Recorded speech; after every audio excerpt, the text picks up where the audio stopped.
Hi everyone, today on ArtTalk we're going to do one last installment on Sharon's question in realism, and we're going to take you through a real life example. So now I'm going to pass it to Dr. Andrew Shotzi to take us through this last point. Thank you.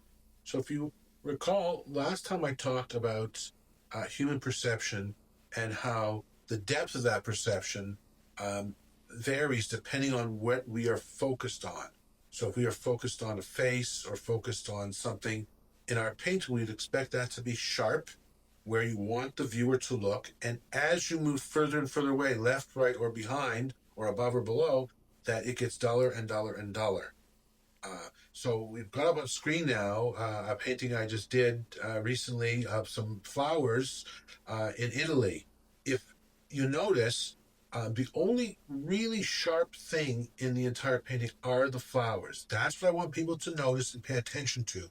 It's as if our eyes are focused there. And if we were looking at this in real life, the tree in the far distance would be very blurry. The trees a little closer, but still behind would be less. And as you move closer and closer to the flowers, the sharpness will increase. And this lends itself to realism by having those variations in sharpness and clarity and edges.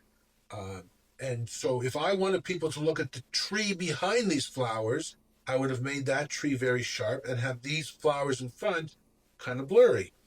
If I'm a camera, however, unless I manipulate my camera, it's going to have everything in sharpness, in focus, which doesn't mimic the way our eyes work. And it will have a photorealistic look, but it won't be a purely realistic look because it will not match the way our eyes see it. I'm trying in my painting to match the way I see, the human eye sees, as a way to enhance the sense of realism. Hope that makes sense for you.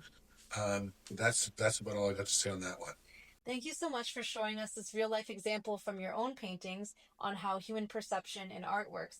And we hope that this helped you, Sharon. And for all the rest of you, if you guys have any more questions for Andrew, please leave them in the comments. And next week you might be featured on an Art Talk. Thank you so much. Thank you.